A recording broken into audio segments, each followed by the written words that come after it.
Alright guys, the plumbing is not unhooked. It was left in a voicemail to make sure it was unhooked prior to us arriving. Also, through a email and a voicemail. And the cooktop is a different cooktop than was here at Template.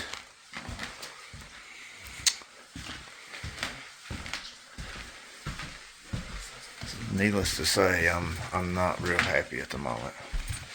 One of the main reasons we asked for plumbing to be disconnected before we get here is in case there's an issue like this with it constantly leaking after the hot and cold's been turned off.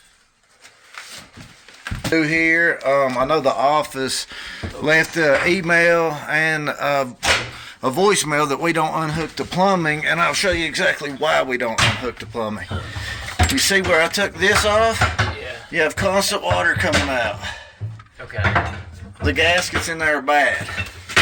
Alright. So, Go turn the water off.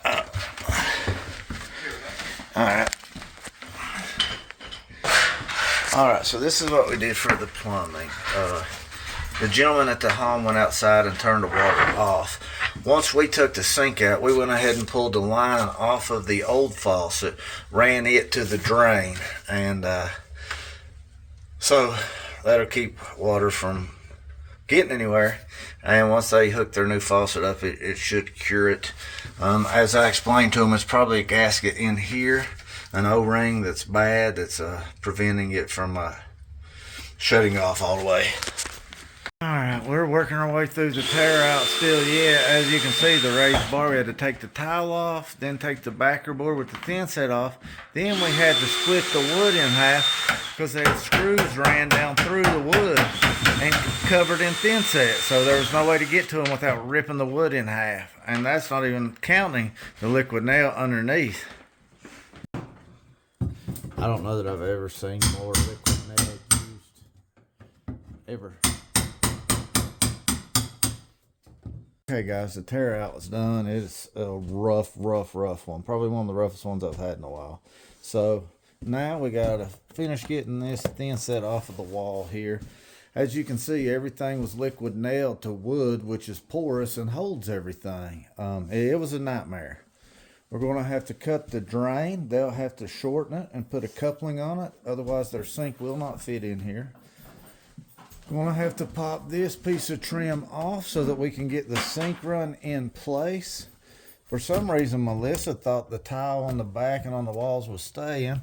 So we're going to have to notch this here a little more, about a 1/4 inch. As you can see, it's not going all the way back. This one here, I don't know what happened. I specifically asked Melissa this morning to show me a picture of the stove and if the stove had glass overhang.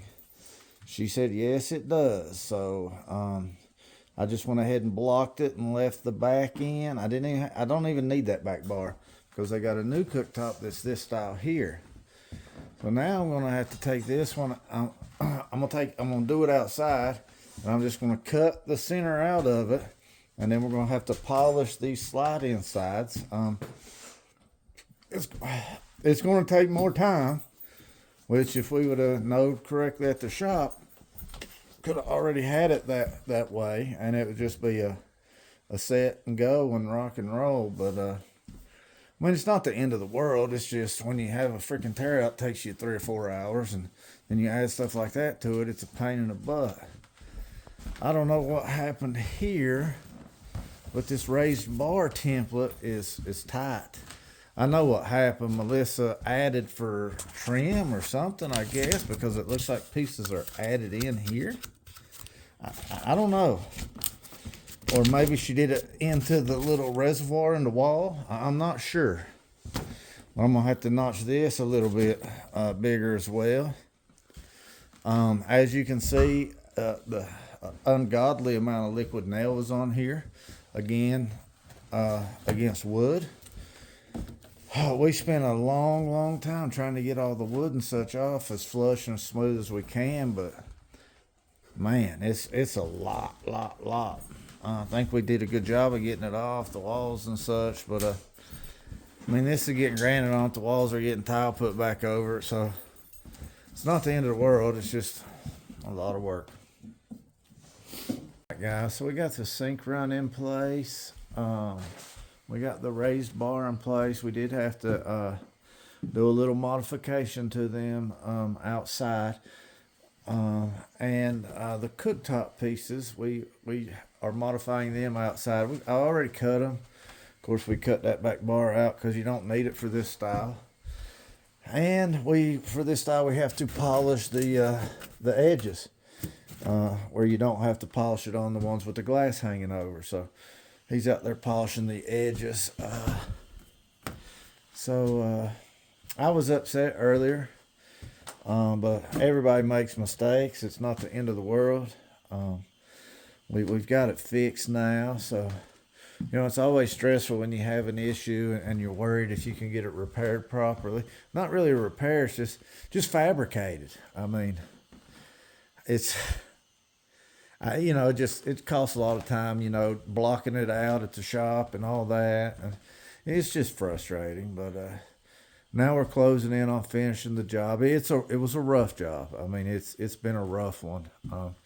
And that's it's a coin toss when you have a tear out. You never know if it's going to be easy or if it's going to be a pain. And tile ones are normally a pain. But anyways, I'm going to pull the sink up and get everything leveled out, shimmed up, caulked out, and just kind of start making everything look pretty.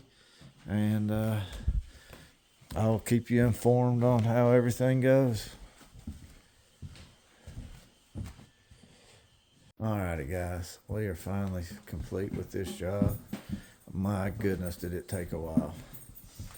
I think we got here about, I don't know, I'll say we got here at 12, and it's 10 minutes after 7 now, but everything's good. So we're about to wrap it up. We've got everything clean, good to go.